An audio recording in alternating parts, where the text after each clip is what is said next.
네, 오늘 시편 108편입니다. 시편 108편 제목을 보면 다윗의 찬송시 이렇게 되어 있죠. 그러니까 다윗이 지은 시입니다. 그런데 이제 다윗이 지은 시는 시인데 다른 다윗이 지은 시들과는 좀 다릅니다. 이제 시편 108편은 왜 그러냐 하면은 이게 다윗이 앞서 지었던 다른 두 개의 시를 그 중에서 일부를 발췌해 가지고 그걸 합해서 하나의 시로 만든 시인 거예요. 이미 다윗이 지었던 시편 57편 7절에서 11절, 그리고 시편 60편 5절에서 12절 요 두 개를 떼내어 와 가지고 합쳐 가지고 하나의 시로 만든 게 시편 108편입니다. 그러면 이제 우리는 질문이 생기죠. 그러면 이 두 57편과 60편에서 일부를 떼와서 합친 것이 다윗 자신이냐 아니면 다른 어떤 사람이 그렇게 했느냐 질문이 생깁니다. 어떤 학자들은 다윗 자신이 그렇게 했을 것이다. 다윗이 자기가 57편도 쓰고 60편도 썼으니까 거기서 이렇게 일부를 떼가지고 자기가 합해서 108편을 지었을 것이다 이렇게 말하는 분도 있습니다. 그러나 또 다른 학자들은 그건 좀 개연성이 좀 떨어지지 않느냐. 우리가 생각해도 어떤 시인이 자기가 이 시 하나 쓰고 저 시 하나 써가지고 이 시의 앞에 이 시의 뒤에 빼가지고 또 다른 시 이런 일은 좀 흔하지 않잖아요, 그죠? 그래서 아마 다윗 후대에 살았던 어떤 사람이 다윗의 시를 워낙 잘 아니까 깊이 다윗의 모든 시를 워낙 많이 묵상했다 보니까 자기가 살던 이 시대에는 다윗의 57편 그 부분하고 60편 요 부분을 합해 가지고 편곡을 해서 노래하면 이거 진짜 이 시기에 이 시대에 우리 상황에 딱 맞다 이렇게 해서 아마 합친 것이 아니겠느냐 이런 학설도 있습니다. 제가 보기에는 이 두 번째 견해가 더 맞는 것 같습니다. 요즘도 뭐 그런 거 있잖아요. 이미 나와 있는 찬송가나 뭐 복음성가나 이거를 왜 이렇게 좀 합쳐가지고 이렇게 부르는 그런 찬양들이 있잖아요. 그런 식으로 아마 한 것 같아요. 이게 자기 시대에는 그 두 개를 합쳐서 노래하는 게 너무 더 맞으니까. 그러면 또 질문이 그러면 도대체 어느 시대에 살던 사람이 그렇게 다윗의 시 요 부분과 57편, 60편 요 부분을 떼가지고 합쳤겠느냐? 이제 이건 우리가 정확히는 알 수 없습니다. 여기 시에 나와 있지 않기 때문에. 그렇지만 이 시의 내용을 묵상하고 또 57편에서 떼왔던 부분과 60편에서 떼온 부분을 어느 걸 앞에 놓고 어느 걸 뒤에 놨는지 또 어느 부분을 떼왔는지 이걸 이제 같이 이제 묵상하다 보면은 어느 시대라고 딱 특정하기는 좀 어렵지만 이런 종류의 시대였겠구나. 이 정도는 짐작을 할 수가 있습니다. 그래서 이제 어떤 종류의 시대였는가 이제 우리가 좀 이따 읽어보겠지만은 어떤 종류의 시대였는가 유추를 해보면 이런 거예요.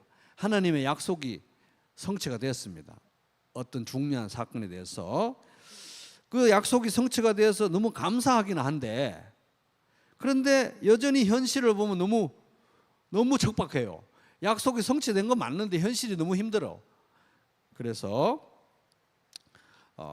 일단 그래도 약속이 성취된 건 맞으니까 우리는 배은망덕하게 불평하면 안 되고 이미 이루어진 하나님의 이 성취에 대해서 찬양하고 감사하고 노래하기로 다짐하고 결심해야 된다. 이게 우리의 올바른 태도예요. 이것이 우리의 중심 태도여야 된다고 하는 그런 결단, 그런 것이 필요한 시대.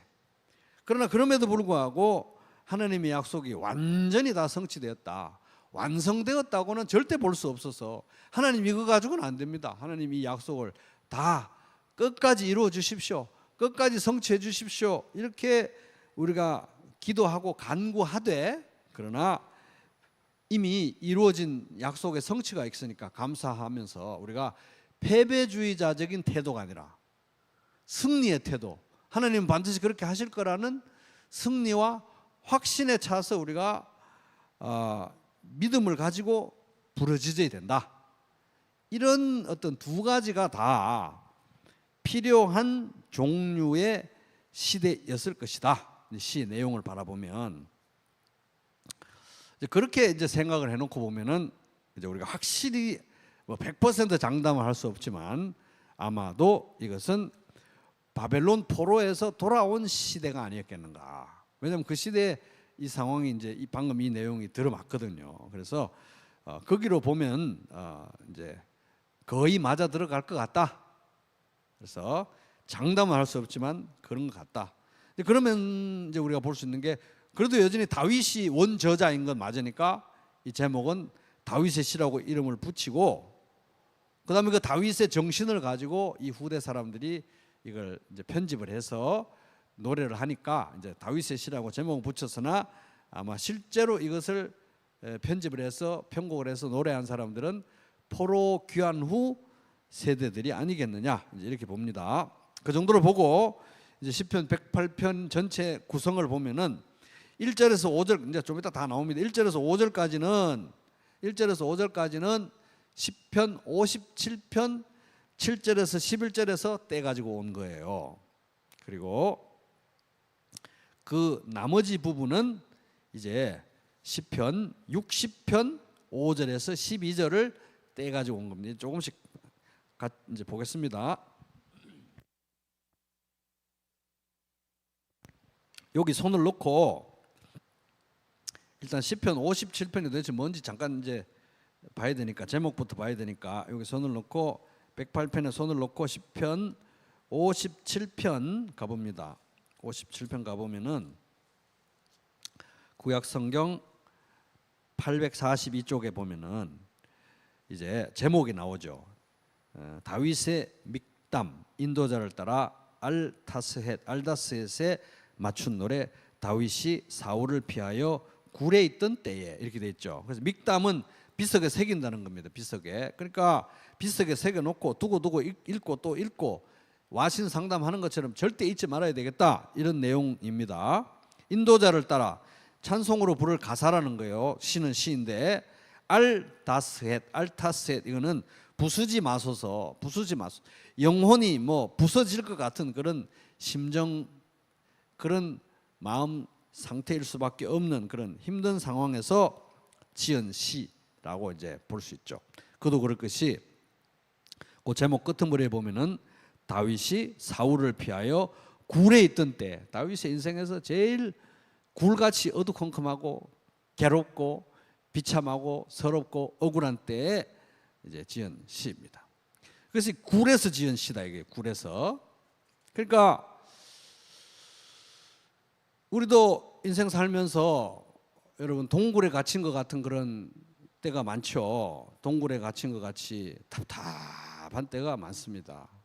이제 인생이 동굴 같을 때 실제로 어떤 사람들은 진짜 골방에서 지냅니다. 문자적인 골방이든 상징적인 골방이든 인생이 동굴 같을 때 사람들 뭐 합니까? 주로 그 동굴 같은 데서 게임 하잖아요. 게임. 아니면 뭐 술을 계속 마시든지 아니면 뭐 도박을 하든지 굴에서 아니면 아무도 안 보니까 막 댓글로 누구 이 사람 저 사람 다 욕하든지 숨어가지고 동굴에서 그러면서 페인이 돼가는 거예요. 페인이 동굴에서 내 마음이 무너져 내리면 그렇게 되는 거예요. 그런 상황에서 다윗이 쓴 게 시편 57편입니다. 그렇게 무너져 내려도 이상하지 않을 상황에서 다윗이 쓴 시가 57편인데 다윗의 생활, 동굴 생활 역시 비참하고 초라했습니다. 왜냐하면 이제 사울이 자기를 잡아 죽이겠다고 막 밖에서 기세 살기등등 해가지고 쫓아다니잖아요. 그러다가 다윗이 이 동굴에 숨어 있는지 모르고 그 동굴 입구에서 대변을 보잖아요. 그럼 다윗은 찌질하게 할 수 있는 일이 겨우 뭡니까? 확 죽이지도 못하고 가서 대변 보는 사울 왕의 옷 짜투리나 잘라가지고 폐하 여기 있습니다. 뭐 이러는 것밖에 지금 못하는 그런 비참하고 억울하고 참 그런 시대에 그나마 그 대변 보는 사울의 옷 짜투리 자른 것도 후회하면서 또 내가 왜 이랬어 막 이런 시대에 이런 시절에 이 쓴 시가 시편 57편인데 여기서 이 시편 57편을 보면은 이 다윗이 이 동굴 같은 이 동굴, 진짜 문자적인 동굴이었죠. 이 동굴 속에서 살 때 이 사람의 인생의 이 기조, 인생의 흐름, 인생의 방향을 송두리째 바꿔놓는 중대한 결심, 거대한 결심, 위대한 결심을 이 동굴에서 하는 거예요. 그 부분이 바로 오늘 이 시편 108편에 인용된 부분입니다. 108편으로 돌아옵니다. 그 동굴에서 다윗이 했던 이 어마어마한 위대한 결심이 뭐냐? 동굴에서 에이 짜증나 이러면서 게임하고 막 술 마시고 도박하고 댓글 달고 이런 건 안 하고 무너져 내리는 게 아니라 다윗이 동굴에서 그의 인생을 송두리째 바꾸어 놓는 거대한 결심을 하는데 1절 보겠습니다. 하나님이여 내 마음을 정하였사오니. 칙칙한 동굴에서 사울 대변 냄새 맡아가면서 하나님이여 내 마음을 정하였사오니 내가 노래하며 나의 마음을 다하여 찬양하리이다. 이걸 결심한, 나 하나님 내가 지금 동굴에서 이 굴 같은 데서 내가 어두칙칙하게 살지만 나 여기서 무너지지 않겠습니다. 저는 제 마음 여기서 정했습니다. 여기 정하다는 말, 이제 이 앞쪽에 이 57편 앞쪽에 뭐 원수들은 마음을 정해가지고 다윗을 죽이려고 마음을 정했는데, 걔들은 나를 죽이려고 마음을 정했는데 저는 하나님 찬양하기로 마음을 정했습니다. 이게 앞으로 제 인생의 기조입니다. 방향입니다. 저는 이쪽으로 가겠습니다.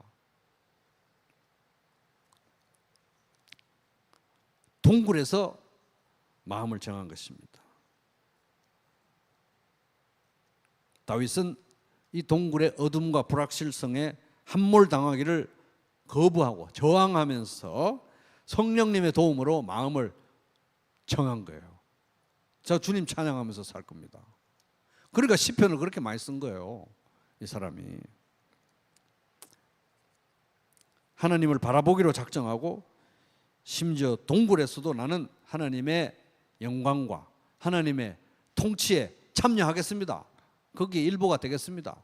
그렇게 저는 결심했습니다. 이렇게 노래하는 것입니다. 그래서 참 다윗은 그의 인생도 굴곡지고 뭐 참 오류가 많긴 하지만 하나님의 마음에 합한 사람이라고 인정받는 다윗이 아닌가 싶습니다. 그의 이 신앙의 굳은 결심과 방향은 자기가 뭐 좀 잘 돼 가지고 뭐 이제 어느 정도 살만하니까 그때 정한 게 아니고요. 제일 어려울 때 정한 것입니다. 제일 서럽고 초라하고 두렵고 고통스러울 때 방향을 정했는데, 그것도 안 좋은 쪽으로, 어두운 쪽으로 정한 게 아니라 하나님을 향해서, 나는 주님 찬양하면서 뭐 나는 이 원수를 갚고 말게야, 어두칙칙하게 이렇게 정한 것도 아니고 주님을 노래할 거예요. 정말 건강하게 방향을 정한 것입니다. 성령의 역사인 것입니다. 2절 비파야 수금아 깰지어다 내가 새벽을 깨우리로다. 그래서 다윗은 동굴에서 하나님의 통치, 하나님의 뜻의 일부가 되기로 마음을 정하고 난 하나님 노래하겠습니다. 이렇게 정하면서 비파야 수금아 깨어라. 난 여기서부터 노래할 거야. 일 잘 풀리고 나서 그때 가서 노래 시작하는 게 아니라 지금부터 난 노래할 거야. 이제 마치 뭐 이제 아주 이제 세속적인 예를 하나 들어보자면은 이런 거죠. 이제 뭐 사업이 막 부도가 나고 뭐 이래가지고 다 이제 예를 들자면 그렇다면 그럽니다. 제가 예를 들고도 이게 좀 이상한데 어쨌든 하여튼 뭐가 제일 인생에 뭐가 안 풀릴 때 어디 뭐 짜투리 땅을 하나 샀든지 뭐 주식을 하나 샀 이렇게 된 거예요. 예를 들어서. 근데 이제 이게 대박이 날 이제 그럴 상황인데 그 이제 대박에 대해서 노래를 언제 시작하느냐? 나고 나서가 아니라, 대박이 나고 나서가 아니라 여기 동굴에 있을 때 제일 힘들 때 노래를 시작했다는 거예요. 얘가 좀 안 맞죠? 굳이 말하자면 그렇다는 거예요. 가장 안 좋을 때 하나님께 베팅을 하고 하나님께 믿음으로 노래하기 시작하는 것입니다. 이거야말로 제일 좋은 배팅인 거예요, 사실은. 그래서 우리는 여기에 올인 해야 된다, 하나님께. 제일 어둡고 칙칙할 때 절대 손해보는 일 없다는 것입니다. 그렇게 희망이 어디에서 시작됐습니까?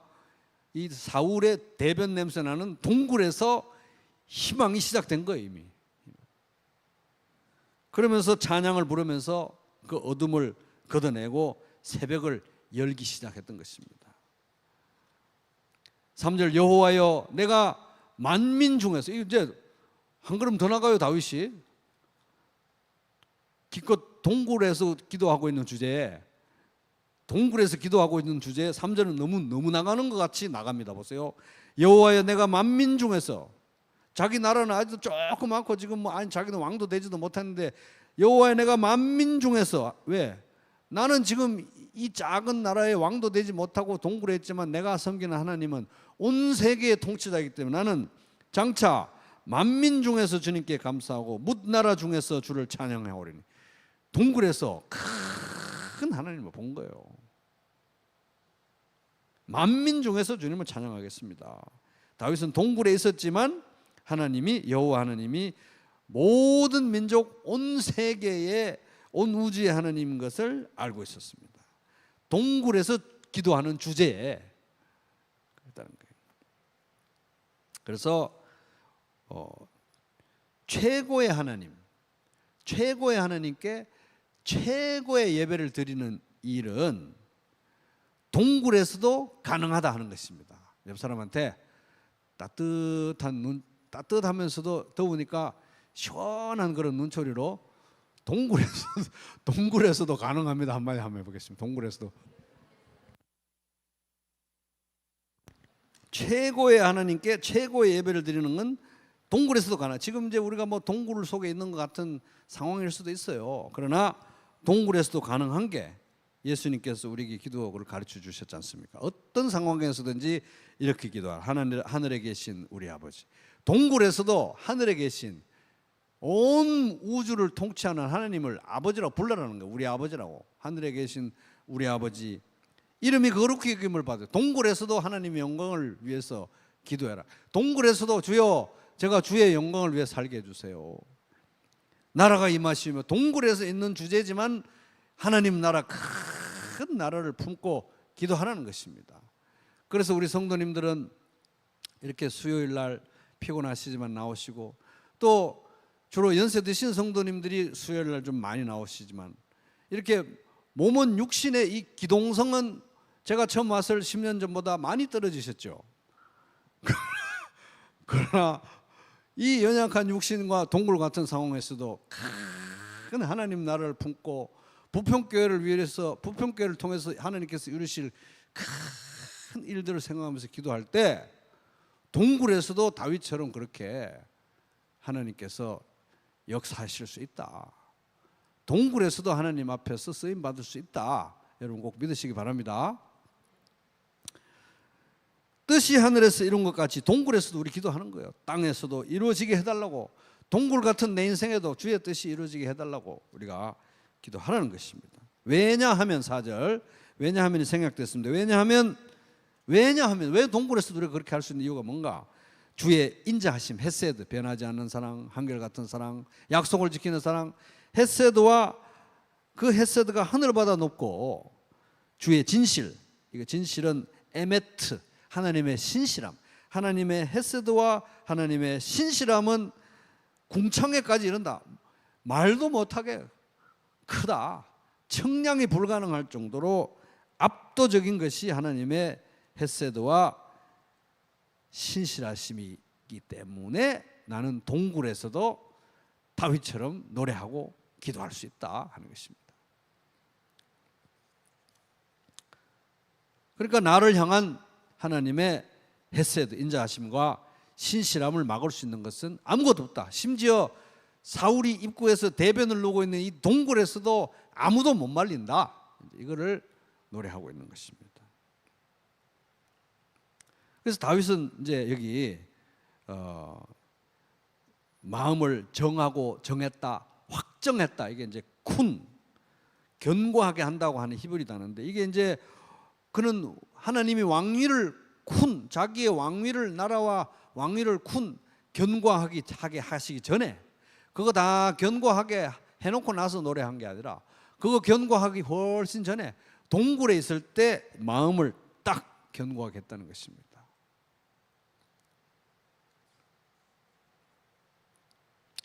이거를 이제 시편 57편 이제 7절에서부터 11절, 여기 이제 108편 1절에서 5절까지로 이렇게 옮겨놨잖아요. 왜 옮겨놨겠어요? 포로 후 공동체에도 이게 필요했기 때문에. 포로 후 공동체, 포로기안에서 돌아온 사람들, 약속이 분명히 이루어진 거 맞습니다. 제2의 출애굽이에요. 70년 포로 생활 끝나고 고향으로 돌아왔으니까 이게 약속이 이루어졌고, 제2의 출애굽인데, 그러니까 사실 현실을 생각하면 막막하죠. 이게 뭐 다 폐허가 돼가지고 고향으로 돌아오는데 다 폐허예요, 폐허. 약속의 땅인데.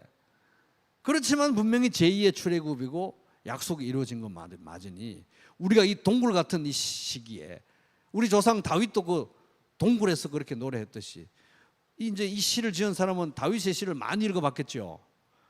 바로 이거다. 동굴에서 다윗이 노래 불렀던 그 노래, 동굴에서 했던 다윗의 바로 그 결심, 이게 바로 이 폐허가 된 이 땅으로 돌아온 우리 포로 공동체가, 바로 우리가 필요한 정신이 바로 이것이다. 우리도 지금 눈에 보이는 거 아무것도 없고 다 폐허고, 뭐 성전 짓는다고 하는데 성전 지어봤자 옛날 솔로몬 성전에 비하면 아무것도 아닌 이런, 뭐 제대로 된 희망도 없어 보이는 이런 시대지만, 이 동굴 같은 이 시기에 우리야말로 큰 마음을 견고하게 하자, 결심하자, 마음을 정하자, 확정하자, 하나님을 노래하기로 작정하자, 약속을 이루시는 하나님께 찬양하자. 지금 우리가 하나님을 노래하지 못할 이유가 아무것도 없다. 왜? 하나님의 인자하심과 하나님의 신실하심은 무한대이기 때문에, 변함이 없고 무한대이기 때문에 우리는 여기서부터 노래하고 큰 하나님을 노래해도 아무 문제 없다. 다윗이 동굴에서 노래했는데 우리는 거기다 대는 훨씬 낫지 않냐 이거예요. 우리도 노래해야 된다. 이 정신을 우리가 본받아야 된다. 지금 꼭 필요한 시대 정신이다. 우리가 여기에 이 막막하고 팍팍한 현실에 함몰되어 무너지면 안 된다. 이게 우리의 시대 정신이다. 동포들이여 깨어납시다. 그렇게 시를 지었던 것입니다. 이제 곧 하나님 나라가 완성될 거 확실합니다. 왜? 주님의 약속은 반드시 이루어지니까. 그러나 그때 가서 뭐 이제 찬양하려고 하면 늦습니다. 지금부터 찬양을 결심하고 하나님께 충성하고 예배합시다. 이제 이어지는 부분 6절에서 13절까지는 시편 60편 5절에서 12절을 가지고 온 부분입니다. 이것도 이제 히브리 원문에 보면은 5절과 6절 사이를 뭐뭐 하기 위해서라고 접속사를 착 붙여놔 가지고 아주 종이 2장 풀로 붙이듯이 쫙 붙여놔 가지고 이렇게 전혀 흐트러짐 없이 연결이 됩니다. 그렇지만 우리는 이제 시편 60편으로 가서 도대체 뭔 시인지 잠깐 보고 오겠습니다. 시편 60편 구약 성경 844페이지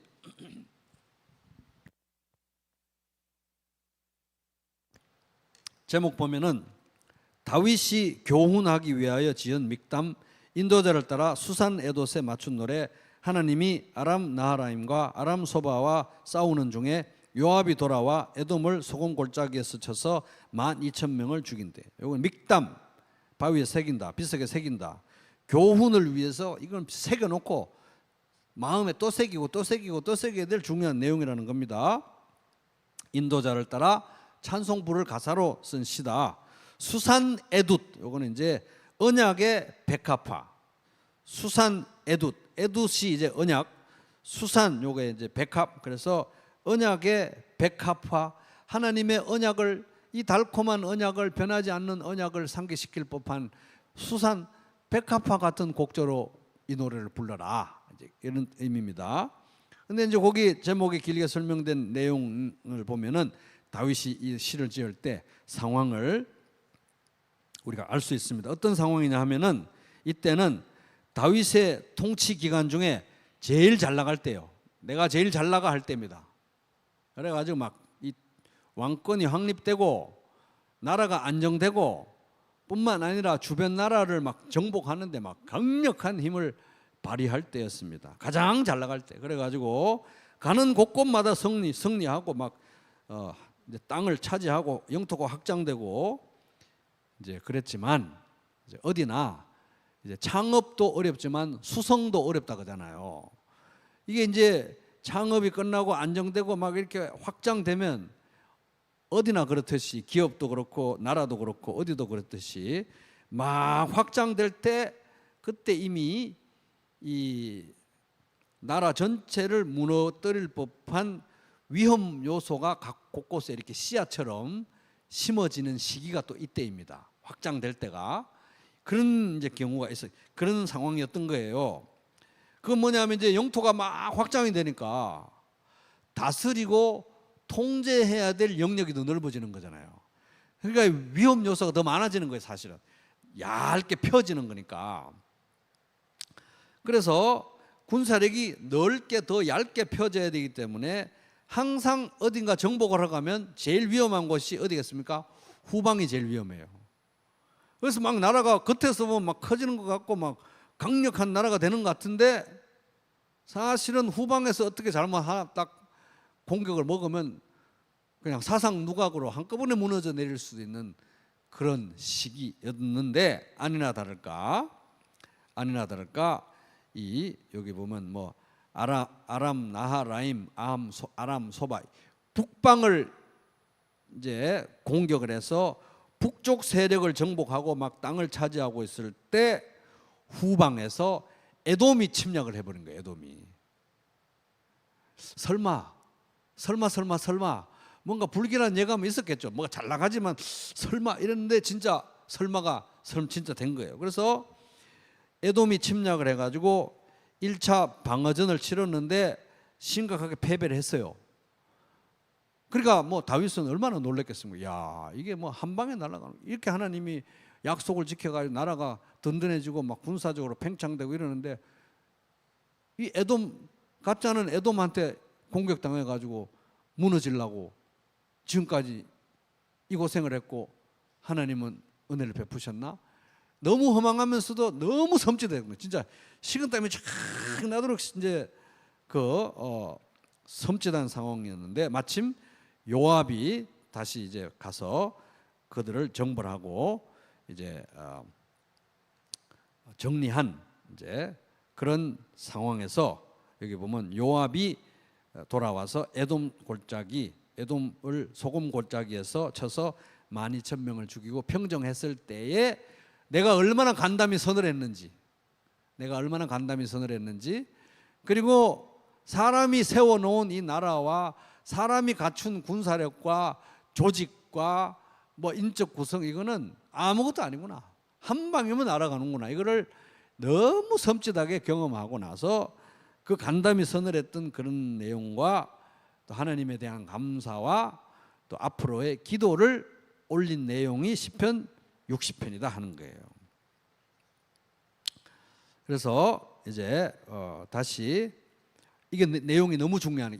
이때 얻었던 교훈이 너무 중요하니까 이건 내가 바위에 새겨야 되겠다. 마음에 새겨가지고 후손들에게 교훈으로 남겨가지고 교만하지 말라. 그리고 상황이 안 좋더라도 실망하지 말라. 왜? 사람이 세워놓은 번듯한 것들은 아무것도 아니니까. 어차피 하나님이 안 도우시면 아무것도 안 되니까 교만하지도 말고 실망하지도 말고 교만하지도 말고 낙담하지도 말고 하라고 새기라고 이제 하나님의 언약을 기억시키는 백합화 같은 곡조에다가 실어놓은 그런 아름다운 노래다 하는 겁니다. 이제 108편으로 돌아옵니다. 6절 이제 기도입니다. 기도 다윗의 기도. 주께서 사랑하시는 자들을 건지시기 위하여 우리에게 응답하사 오른손으로 구원하소서. 이게 다윗이 기도했는데 이 포로 후 세대들도 기도하는 거예요. 분명히 제2의 출애굽을 해서 고향 땅으로 돌아왔는데 주변에 사람들이 괴롭히죠. 이제 허벌판이죠. 호시탐탐 노리는 사람들 많죠. 그러니까 주께서 사랑하시는 자들을 건지시기 위하여 우리에게 응답하사 오른손으로 구하소서. 다윗도 그렇게 기도했고, 이거야말로 우리가 오늘날 기도해야 될 기도다. 교만할 것 없고 낙담할 것 없이 포로 후 이 공동체도 그렇게 기도했던 것입니다. 7절, 하나님이 그의 성소에서 말씀하시되, 이렇게 기도했더니 6절처럼 다윗이 기도했더니 7절 이하로 나오는 말씀처럼 하나님이 친히 말씀을 주시면서 응답한 내용입니다. 하나님이 다윗에게 응답한 내용을 포로 세대도 가져와서 노래하는 거예요.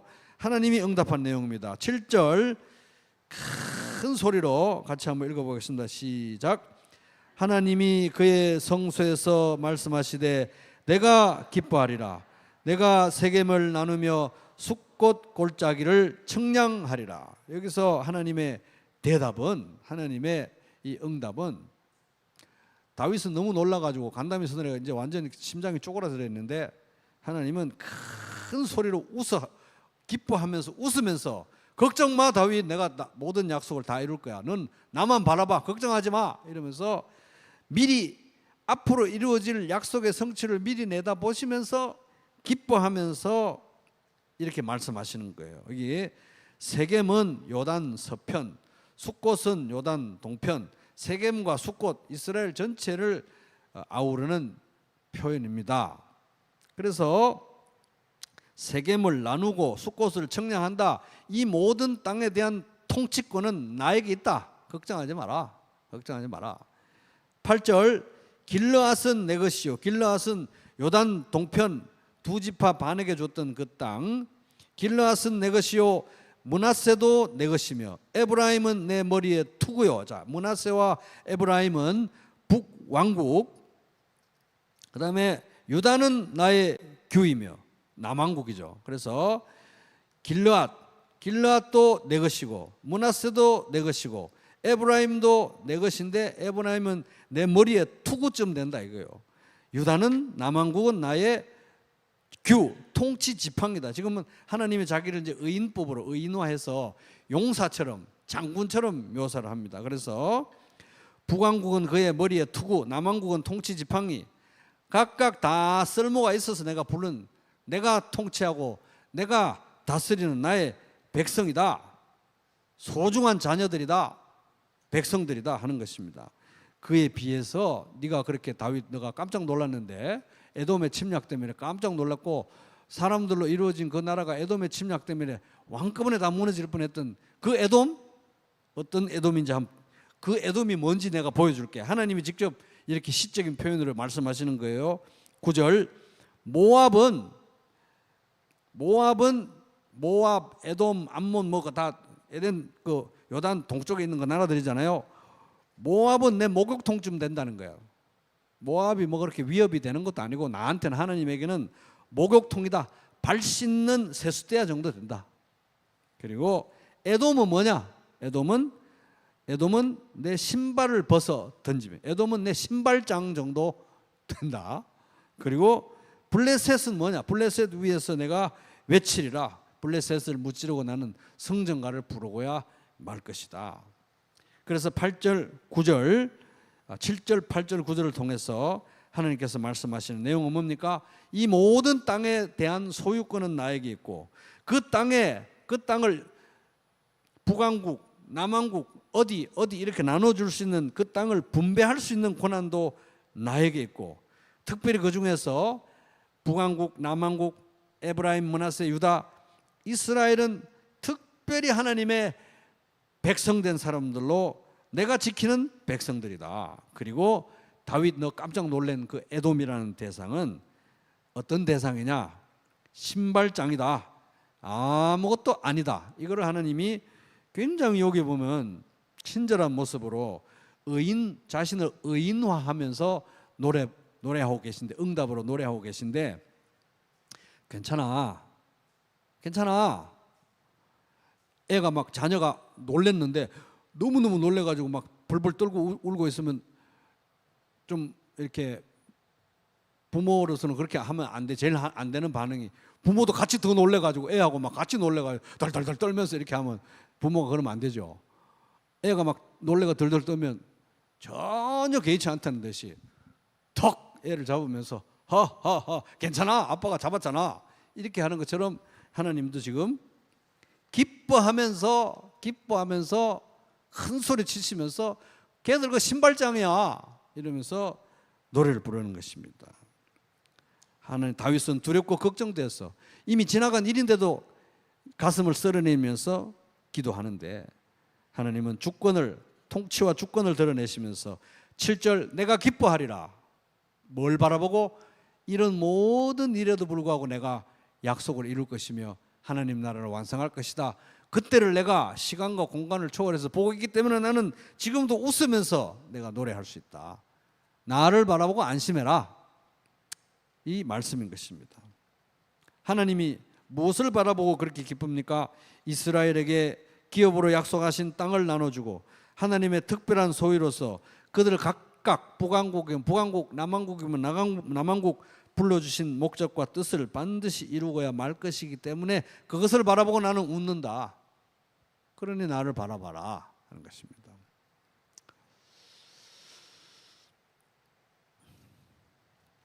현실은 여전히 공사 중이고 가야 할 길은 멀죠. 물론 하나님의 언약이 이제 성취돼서 제2의 출애굽이 일어난 건 사실인데 여전히 현실이 척박한 건 사실이잖아요. 그러니까 이 과정에서 기도하라는 것입니다. 이렇게 이런 하나님을 바라보고 기도하라. 모든 것을 이런 척박한 환경이지만 하나님은 이미 약속이 성취된 것처럼 미리 바라보고 계시니 이제 이걸 비전이라고 하잖아요. 다른 사람들은 못 보는데 리더가 보고 있는 거 비전이잖아요. 우리 이스라엘 사람들은 못 보지만 하나님은 다 성취될 나라를 다 보고 계시니까 비전이 있으시니까 그 먼 비전을 바라보고 웃으시면서 말씀하시니까 그 하나님께 부르짖어라 기도하라 이런 의도로 말씀을 주신 것이고 이제 특별히 그 7절에 내가 기뻐하리라 다윗을 안심시키면서 하시는 이 말씀 하나님의 굉장히 유쾌하면서 유머스럽게 기도 응답을 하고 계신 거예요. 이렇게 유머스럽고 유쾌하게 기도 응답하고 계신 데가 성경에 거의 안 나와요. 그러니까 이 시 60편과 108편 굉장히 특별한 겁니다. 걱정하지 마. 걔들 다 신발통이야. 이렇게 비유하시면서 내가 기뻐하리라. 나는 다 바라보고 있으니까 기뻐하리라. 그러니까 너도 나를 바라보라. 그래서 이 하나님의 유쾌함에 깊이를 우리가 바라봐야 되는 거예요. 이 하나님이 이렇게 유쾌할 수 있는 건 전능하신 하나님이니까 가능한 일인 것입니다. 10절 같이 읽겠습니다. 시작. 누가 나를 이끌어 견고한 성읍으로 인도해 드리며 누가 나를 에돔으로 인도할꼬. 이제 다윗이 아까 에돔 때문에 벌벌 떨다가 이제는 이제 하나님이 보호하셨다 감사하다 정도가 아니라 에돔으로 들어가서 싹 쓸어버릴 이제 용기까지 난 거예요. 공격 모드로 들어가는. 누가 나를 이끌어서 견고한 성읍으로 인도하고 누가 나를 에돔으로 인도할까? 굉장히 담대해졌습니다. 11절 그럼에도 현실은 척박합니다. 이렇게 기도합니다. 같이 읽겠습니다. 시작. 하나님이여 주께서 우리를 버리지 아니하셨나이까?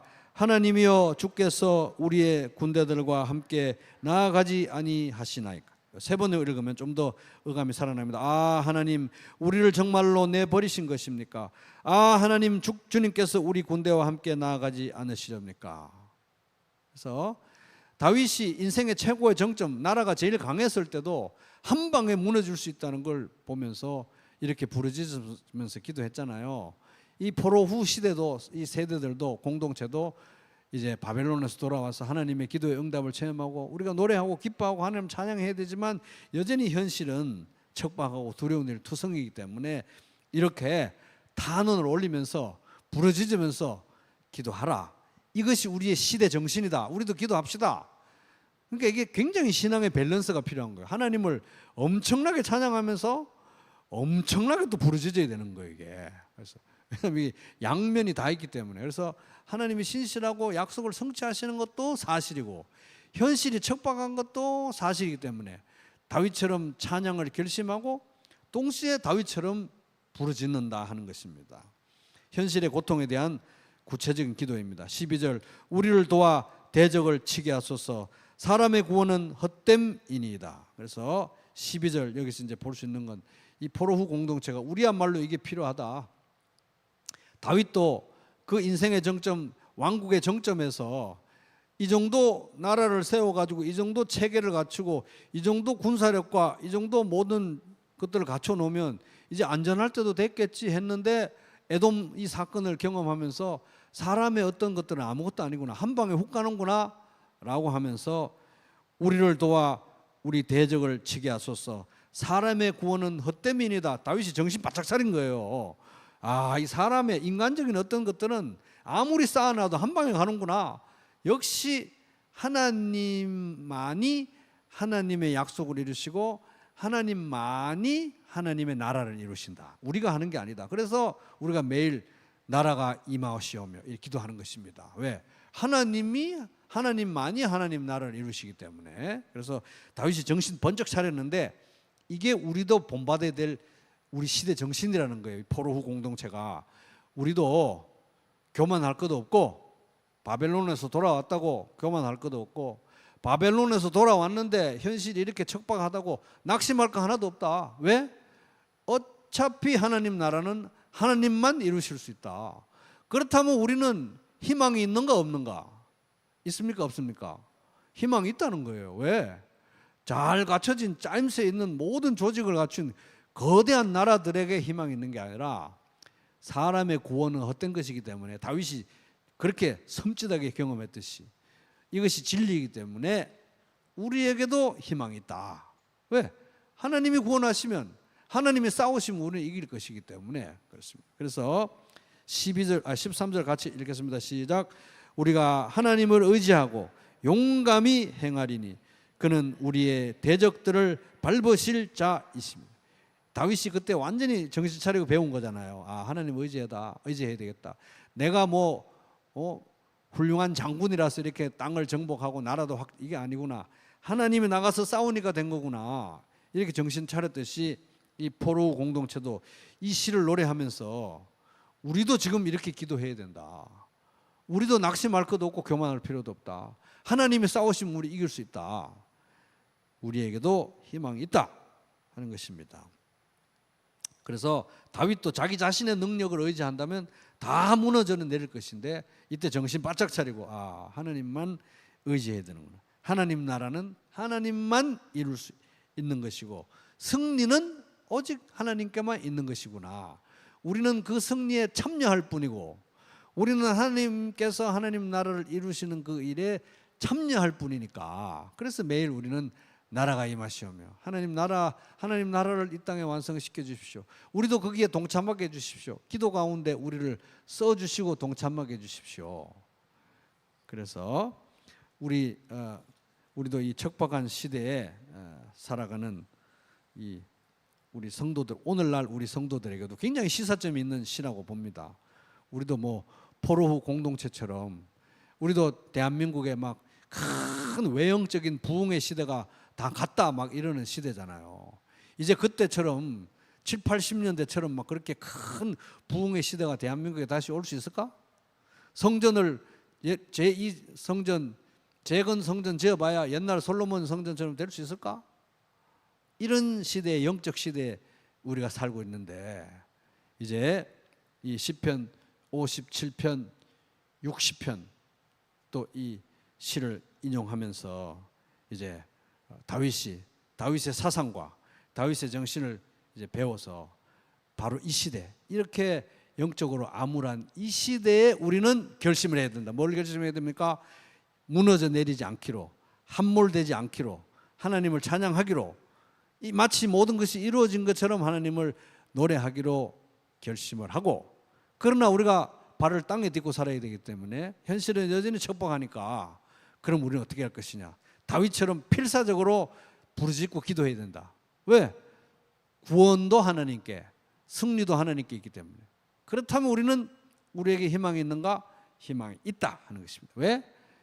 다윗이 이루어놓았던 그런 최정점의 이 나라는 아무것도 아니었다는 걸 우리가 봤기 때문에. 그래서 우리에게도 희망이 있다. 우리는 주님이 우리 앞서 싸워주시고 주님 우리 앞서 인도해 주시면 주님께서 우리 각자와 각 가정교회와 부평교회에게 주신 소명을 하나도 빠짐없이 다 이루게 해 주실 줄로 믿습니다.